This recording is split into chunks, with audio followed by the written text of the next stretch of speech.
Given that we have an online audience, we're going to move our show along. And as Dr. Brown said, let's get started. I really wanted to say let's get rumbling though. But getting our ball rumbling now will be the first presentation for the students of Harrison College. Their presentation will be on the topic financial literacy in education.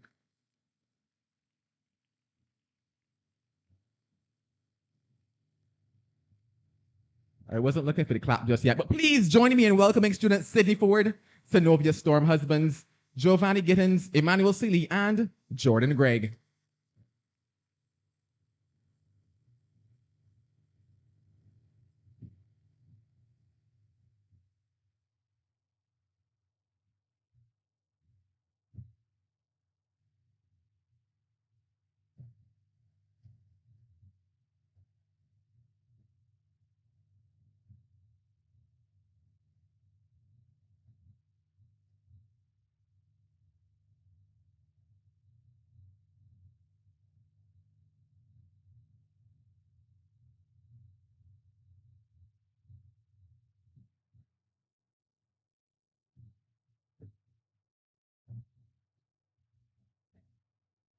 Dame Billy Miller, former government minister and patron of the QC Give Back charity, the Honorable Kay McConney, Minister of Education, Technological and Vocational Training, Dr. Ramona Archer Bradshaw, Chief Education Officer, Principals of Harrison College and Queen's College, Ms. Juanita Wade, and Dr. David Brown, Ms. Maylee Simmons, President of the HCQC Alumni Network Steering Committee, Ms. Michelle Daniel, President of the HCQC Alumni Network Education Conference Committee, teachers, parents, stakeholders, fellow students, good morning. Our presentation is on the topic of financial literacy, specifically on its role in modern societies and how it should be implemented into school curriculums to better prepare young persons for the real world. Now, to begin the presentation, some terminology must be defined. The Oxford-Cambridge Dictionary defines financial literacy as the ability to understand basic principles of business and finance. This includes, but is not limited to, things like budgeting, debt management, credit, taxes, and theft protection. In addition to this, a 2013 paper by Bichetti defines financial literacy as the process by which financial consumers or investors improve their understanding of financial products, concepts, and risks through information, instruction, and/or objective advice, develop the skills and confidence to become more aware of financial risks and opportunities, to make informed choices, to know where to go for help, and to take other effective actions to improve their financial well-being. We will be using this definition for the remainder of the presentation. Furthermore, to understand financial literacy, we must first understand wealth. Wealth is defined as the abundance of valuable materials, possessions, or resources. This idea of wealth is crucial to the idea of financial literacy, as financial literacy is used as a tool to safeguard or build said wealth for greater personal or financial security and greater quality of life. It must also be understood, however, that wealth may be inherited in the form of generational wealth. This being assets passed down by one generation of a family to another, including family businesses, stocks, bonds, real estate, etc. This sort of wealth requires different specific financial skills, such as property management, taxes, investment, and business management. Someone that is not wealthy may not require these specific financial skills. However, the key building blocks of financial literacy translate across all areas and all socioeconomic classes. These base concepts consist of 5 main pillars of understanding on which all the idea of financial literacy is built. These pillars being, first, earning, second, interest, third, protection, fourth, spending, and 5, borrowing. As you can see there on the screen. By a show of hands, how many people in here have a competent understanding of all 5 of these pillars?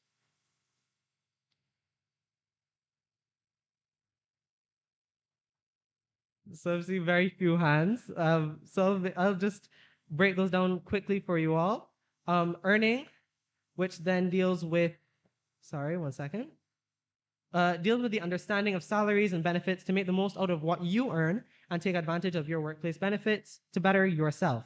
Saving and investing, which covers aspects of learning to save for things like retirement, a house, and other significant investments, as well as learning about how to invest wisely and manage risk to generate additional income and build wealth. Protection, which involves learning steps to safeguard yourself in case of an unexpected emergency, such as accumulating an emergency saving fund and attaining the necessary insurance or insurances, especially in a hurricane prone island such as Barbados. Spending, which deals with gaining the skills to be able to decipher what is good value for specific purchases and learning how to compare and contrast to make wise financial decisions, learning what is a need versus what is a want.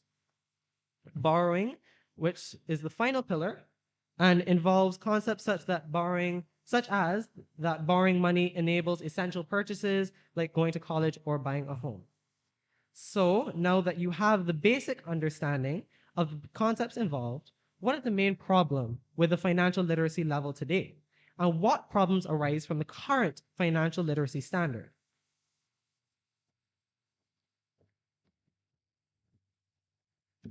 Well, economic theory labels everyone as a consumer. That is, someone who purchases goods and services to satisfy their needs and wants. Consumers with low financial literacy, therefore, may be incapable of budgeting and buying goods and services which meet their needs. According to Lasardi and Tufano, they may also find difficulty comprehending financial concepts, such as interest, which can result in increased spending, large debt burdens, and higher interest rates. The report on Standard & Poor's Global Financial Literacy Survey found that only 33% of adults worldwide are financially literate. But what does that mean? That 3.5 billion adults globally lack an understanding of the crucial financial concepts. The report on the S&P survey highlighted the increased use of credit as well. However, knowledge of interest does not see the same rise. This reinforces the Australian Securities and Investments Commission, or ACIC's, report, which stated that financial literacy is volatile as technology advances and more persons are expected to manage their own finances. Financial literacy also affects women more than men. The survey found that 35% of men are financially literate compared to 30% of women, leading to problems such as high debt, especially student loans, taking into consideration that women are more likely to graduate from college, difficulty managing income, and a lack of knowledge regarding investment and taxes. Annuity.org also gives stats on divorce and finances. 1 in 5 women fall into poverty due to divorce, and 3 in 4 divorced mothers don't receive full payment of their child support. 1 in 3 women lose their homes after divorce. This then would correspond to financial dependency. Female consumers who are financially illiterate will likely depend on their spouses, leading to financial abuse. And if a situation is physically abusive, these women would not have the means to leave. Well, the results of the survey: Denmark, Norway, and Sweden tied for first place with a 71% literacy rate according to S&P. These countries also subsequently have low crime and poverty rates, with poverty in Denmark, Norway, and Sweden in 2017 ranking 0.2, 0.5, and 0.5 respectively, while crime was at 1.24 in Denmark, 0.53 in Norway, and 1.14 in Sweden, also in 2017. It is also important to note that these crimes were typically property crimes, such as theft and burglary, rather than the violent crimes such as homicide. But the effects of financial literacy is not a concept that is confined to the northern countries. It happens right here in our Caribbean home. Unfortunately, Jamaica was the only country to participate in this 2014 survey, getting 33%. This is 53.5% lower than the top 3 countries. The percentage of Jamaicans who live below the poverty line is 19.3, while the crime rate is extremely high at 56.39. Right in our very own Barbados, we can see perpetual consequences of low financial literacy. Take the recent NIS crisis, for example. Derek Osborne, an actuarial scientist, reports that COVID-19 caused Barbadians to save less and to spend more, tapping into their savings. Eventually, these withdrawals will leave the NIS empty. And what does that mean for our pensioners? Those who accept sums of money from the government due to them no longer working after reaching the retirement age of 67. Osborne estimates a complete crisis in 12 to 15 years if adequate measures are not taken to correct the issue. Except in 12 to 15 years, it will be me and my peers who will have to find a solution to these problems. So how do we prepare the leaders of tomorrow to better manage their money and save for their future in order to become better regional and global citizens? Well, we teach it.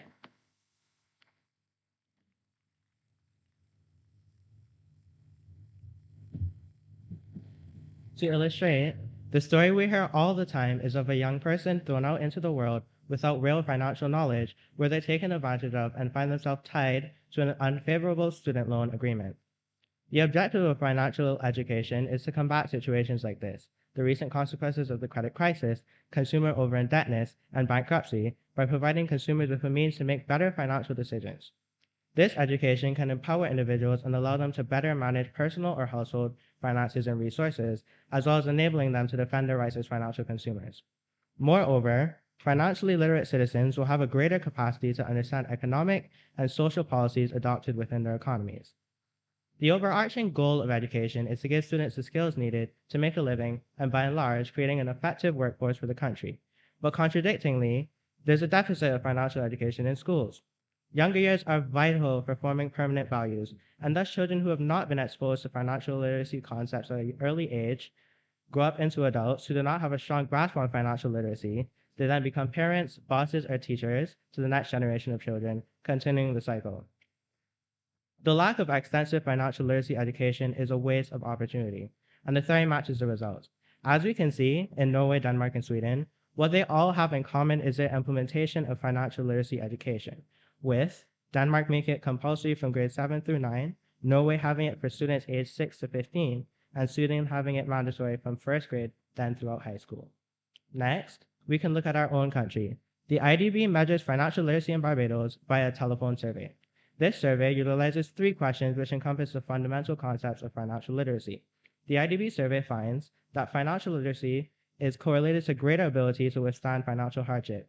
Among respondents who lost their jobs during the pandemic, those who could still meet their basic needs presented an average score on the Financial Literacy Index of 1.80 compared to the 1.32 for those who could not meet their basic needs. Even among those who did not lose their income, there was a positive link between financial literacy and capacity to endure.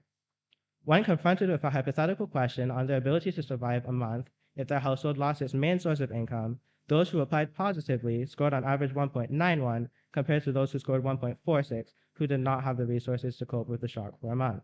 Well, evidence would suggest it's a net gain to implement financial literacy in our education, but what could it look like?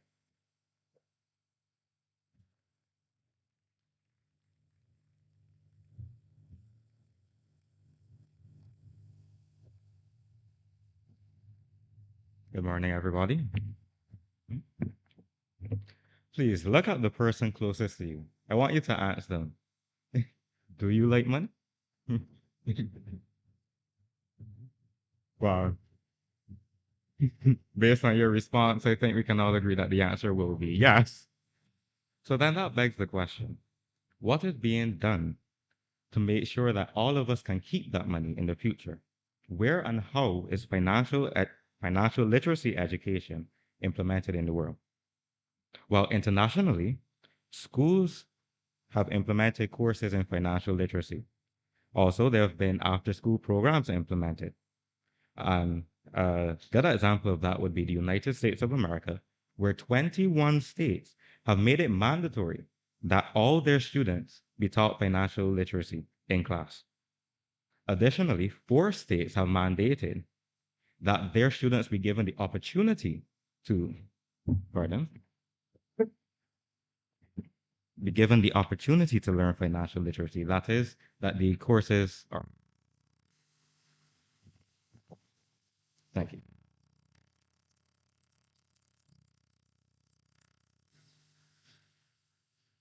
Seems everything is opposed to financial literacy, but we can we can work through that together. So what does financial literacy education look like in Barbados? Well, financial literacy education have been made available through initiatives like the National Training Initiative in cooperation with Coursera and the $20 Challenge. both of which provide the opportunity for students to learn financial literacy, whether it be in a formal setting or through experience in the case of the $20 challenge. So then that begs the question, is the current structure for financial literacy education in Barbados working? Well, by the raising of hands, please indicate to me who here has done any of the courses in financial literacy. Okay. I think that proves the point. Financial literacy education in Barbados is not sufficient. So then that, sorry. So then we must evaluate how financial literacy education internationally is working. Right. So there are two advantages for financial literacy education in that financial literacy education financial literacy correlates with good financial decisions. That is, persons who have good financial literacy tend to make better decisions with their money in the future. So by putting it in schools, we make it that in the future we can make good decisions. And then the other advantage is that financial literacy education is easy to access if it is put in schools. I can simply go to school and I will learn it. So for all school students, it is accessible. However, financial literacy is difficult to measure. Unlike health literacy, which has standardized testing, financial literacy tests often are unstandardized. Furthermore, the tests often test financial education. For example, the SMP test that my colleague Synovia Storm would have mentioned asks questions such as if you had $100 and you put it in a bank account and that $100 increases 10% annually, how much money will you get after a year? That is a question on education. That is a question on whether or not I know math.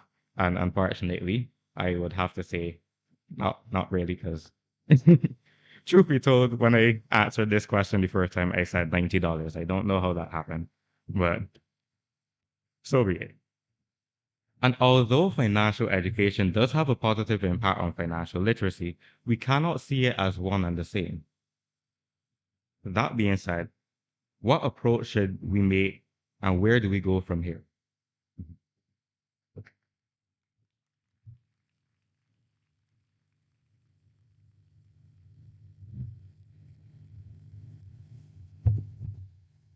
To start, I will echo the ASIC in saying that while I would not argue that schools should have sole responsibility for developing students' financial literacy, I certainly see them as having an important role to play.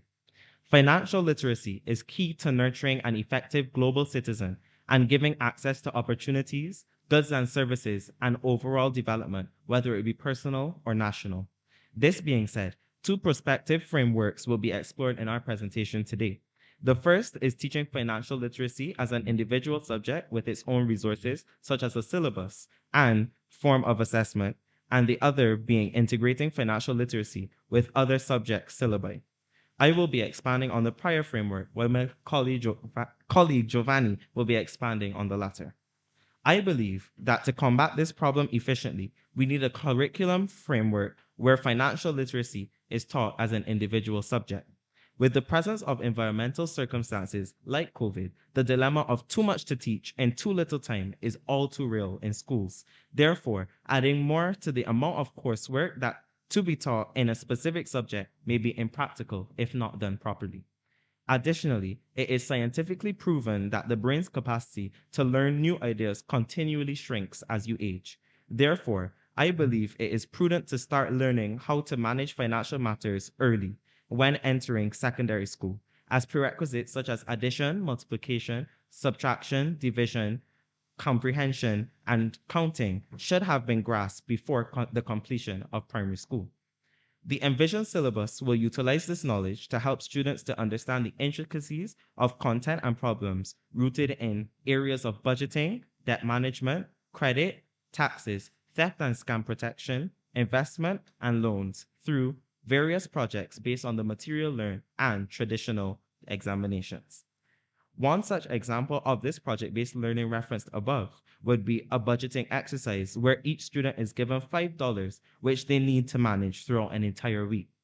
The syllabus should range from how students can be financially conscious at their current stage of life to how they can manage money effectively well into their career, with the intensity and relevance of the program increasing as the year level progresses. For example, a focus on budgeting could be implemented in the first form as they're being introduced to the topic of financial literacy, while a focus on loans and investment in the sixth form as they are about to transition into university and the world of work. Some key things to note, however, about this framework are firstly, to implement anything of this magnitude, government and external funding is paramount. Secondly, teachers will need to be trained to effectively teach and assess information tied to financial literacy. I do acknowledge that this is the harder approach to take and will need to be fully crafted from ground zero. However, I say that we take the bull by the horns and put the necessary work in to implement this type of approach now to ensure that nationally and regionally we are doing what we need to inform the generations to come on financial literacy. And now to the second framework.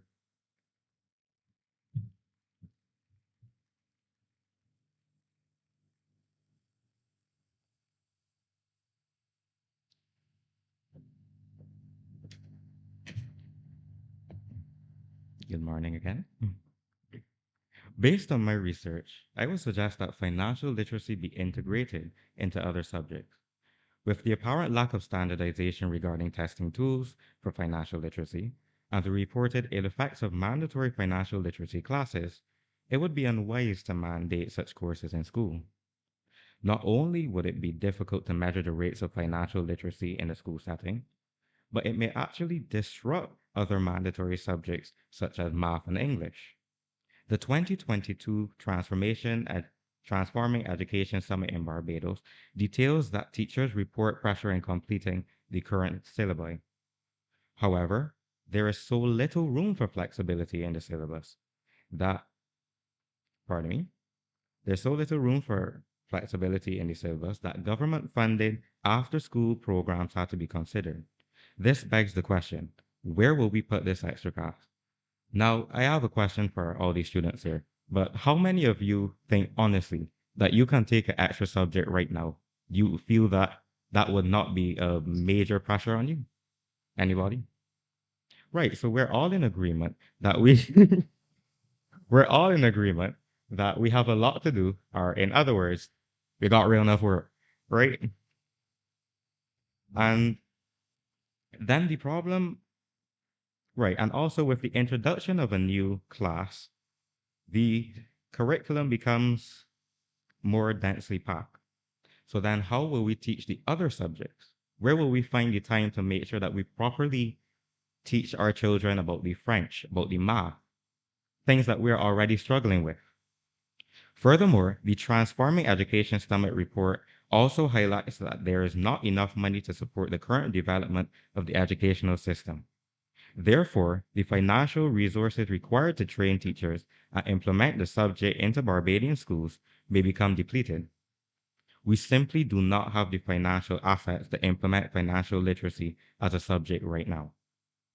However, in accordance with the World Bank Group's 2017 study, integration of financial literacy into other subjects would allow syllabi to remain virtually the same in quantity. What if, for example, for a French group project, instead of researching a recipe for pain au chocolat, students were asked to buy ingredients and to make it on a budget? This would negate the overarching concern of pressure to complete subject syllabi, as well as in decreasing the likelihood of students rejecting or not retaining information taught. It also opens the opportunity for constant reinforcement of teachings as students encounter them in every class. Like mandatory classes, this framework should also allow students to learn topics in a syllabus, hence allowing students to be prepared for the future regarding financial literacy. Project-based learning, as my colleague Emmanuel suggested, and I highlighted in the example of making croissants, is a method that can be used in order to prepare the next generation. A possible difficulty, however, is the creation of such syllabus as well as the integration. That being said, what can we take away from this presentation?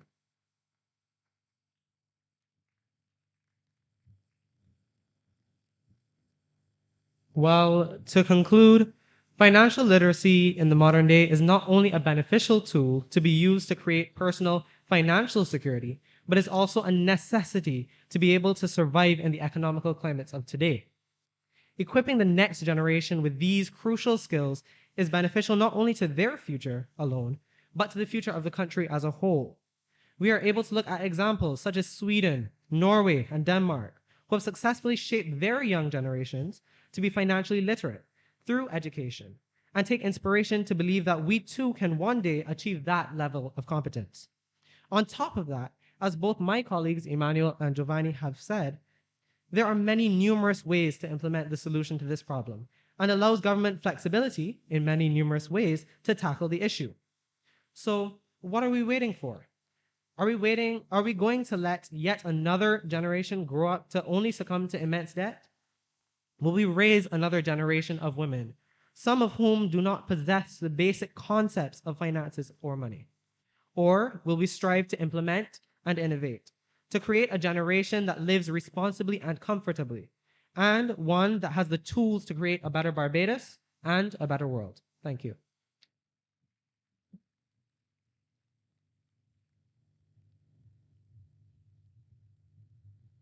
We are also taking questions. Thank you very much, Harrison College. Thought provoking. I would like a croissant right about now. I now invite our moderator for the question and answer segment. It is Mr. David Simpson.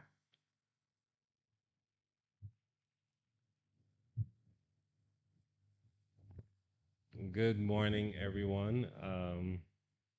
I will explain the grin on my face shortly, but I want to say how happy I am to be back in this place, Queen's College.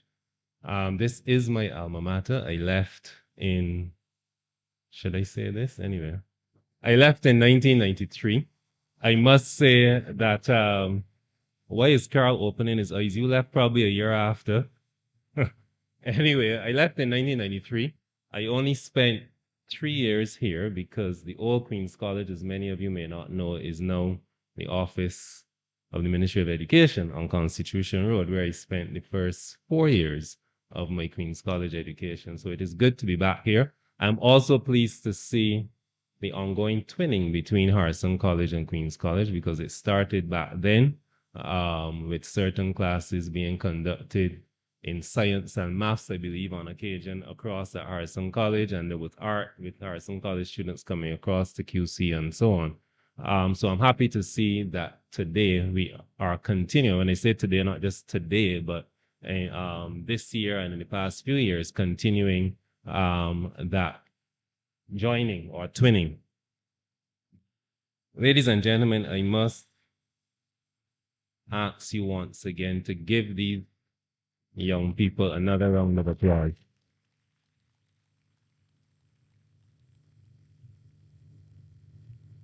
And I am going to come to your Q&A, but of necessity, I must make a few comments following that presentation.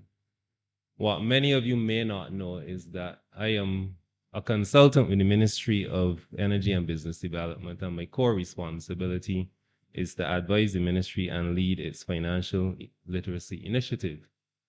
And what these young people have just presented in two parts, one makes up the introduction to financial literacy that I present, and secondly, a body of research that I had to go through between 2018 and 2020 to get the initiative off the ground.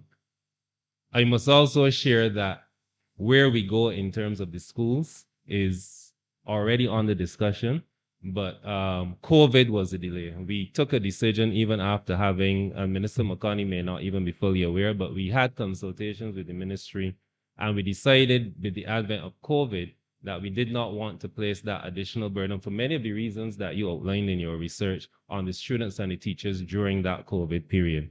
But I do want to say this morning that Principal Wade and Carl, I will be reaching out to you because I want to use this panel of young people here to do 1 or 2 presentations for us under the Financial Literacy Bureau.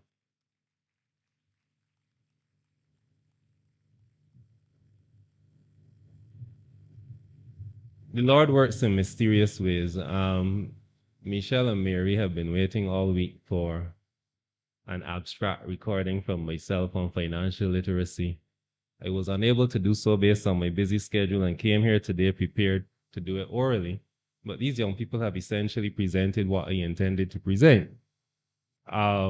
So Minister McConney and Dr. Bradshaw, you will be hearing from me quite soon because I think I see an avenue where very quickly we can start our interventions into the schools in terms of financial literacy.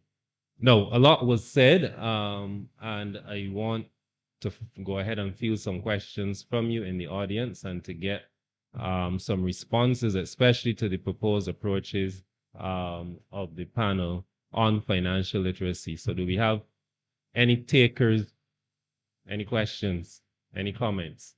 Yes, I see one microphone in the center, so please feel free to come across to the mic and let's have your question or comment.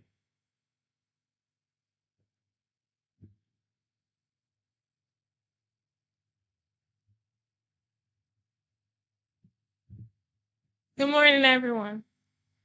Good morning. So I recently saw that CSC has a subject in CAPE called Financial Studies. So I was wondering, what is your opinion on making it an option or an option besides Communication Studies or Caribbean Studies in sixth form in Barbados? Personally, I support that. As the panel said, we need to find ways to intertwine financial literacy, not just as a core subject, but across all subjects that students are taking. In terms of examination, having a core exam is a good thing, but again, where we get the syllabus intertwined and the content intertwined into each subject that you're doing in school, it will then manifest itself in every exam as relevant to that particular topic. Any comment from the panel on that in terms of making the financial studies paper more than an option? Okay, hello, listen. Go ahead, go ahead. Hi. So I know I didn't speak on mandating financial literacy in schools and making it mandatory, but I do echo that it should be an option because really we're all teenagers and we're all very dynamic people who are constantly changing. And so I feel like to tell somebody that you have to do this will sort of make them resist it and to put in plain terms, just not want to. But I do feel as though it should be a more accessible option for the students who are interested in it and who would like to pursue careers in business or in finance. Yeah, anybody? I was also just going to add that I also agree with what my colleague Storm said, but I think there's also definitely benefit within the syllabus of that CAPE exam and be able to look and see what CAPE thinks. Oh, my apologies. We look and see what CSEC thinks would be an appropriate level for that age group and specifically for a region, because a lot of the studies done obviously are for the US and are for Europe. However, we need to look at the Caribbean and see how we can get that up and running here. Thank you. Any other? Yes, go ahead, ma'am. Just a comment about the financial services syllabus. It's deep and we go into financial markets. So it goes way past financial literacy. And then the Caribbean studies, you need that core because at university, you've got a set of core subjects that you really need to do. So it's going to be hard for CSC to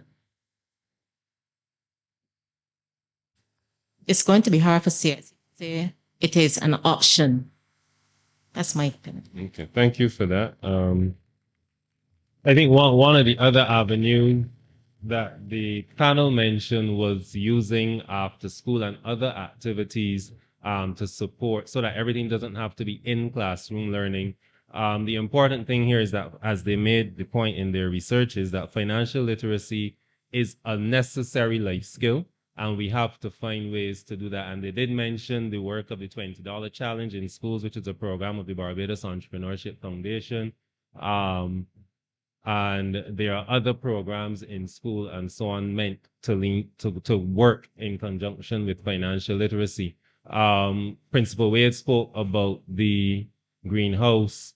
Um, Principal Brown spoke about cosmetology and so on. And what we need to understand in terms of financial literacy, just understanding the role of that greenhouse in terms of creating income, create diversifying income, and so on, are aspects of financial literacy. Understanding how you may be able to take that greenhouse project at Harrison College and start a small one in your backyard or on a plot of family land, and how that can save money for the family or create income for the family for generations to come. You spoke about aquaponics, I think, and so on. How can these things help us to create generational income and wealth, as you spoke of in the definition of financial literacy? So it's not limited to how to budget, how to spend money.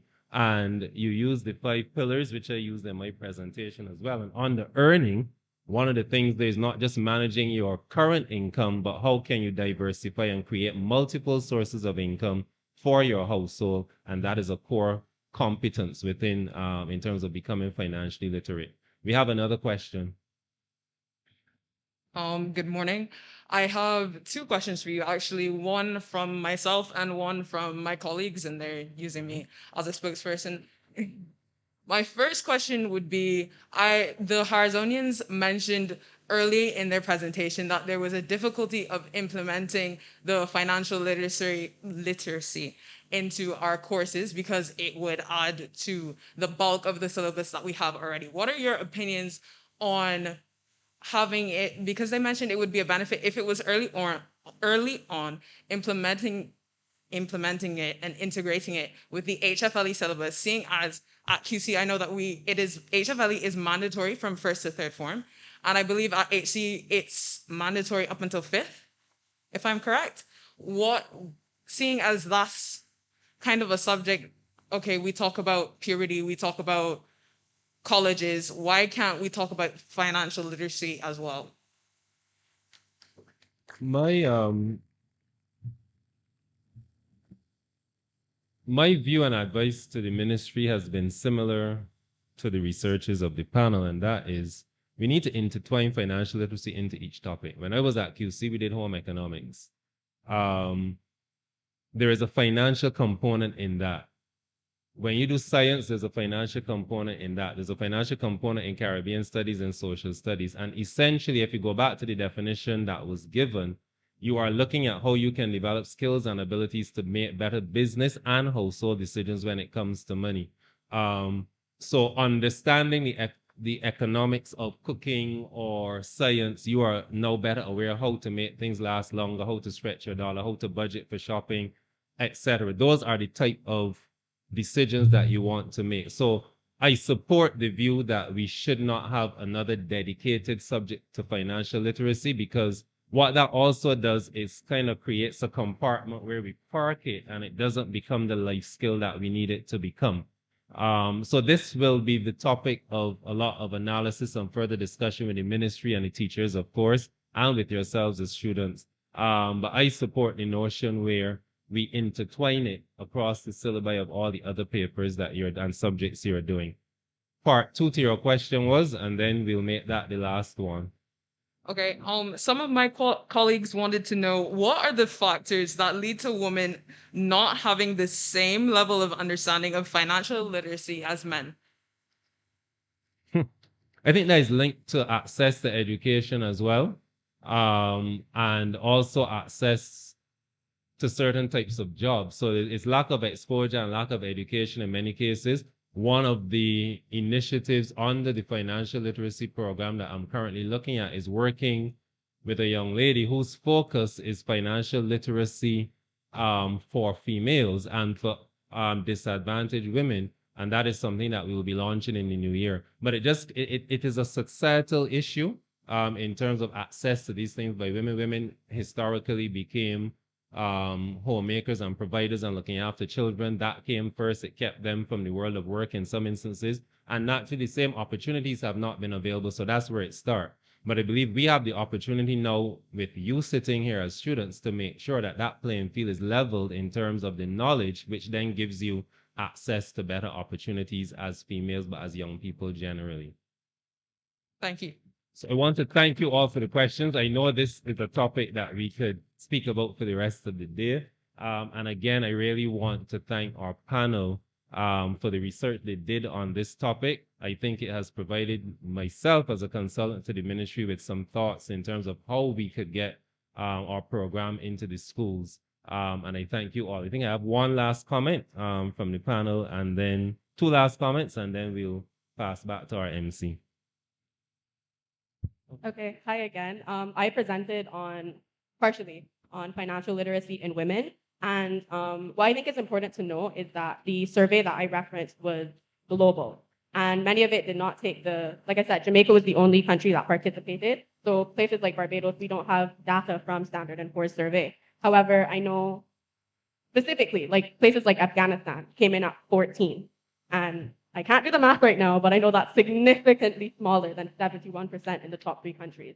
And so I do feel that as though culture and different places in the world would obviously have different views on it. However, I know that at Harrison College specifically, statistically, the girls have been outranking the boys. It's a win in my opinion, but you know. And so I do feel as if it is sort of cultural and that it can be defined by where you live and what the people around you are saying.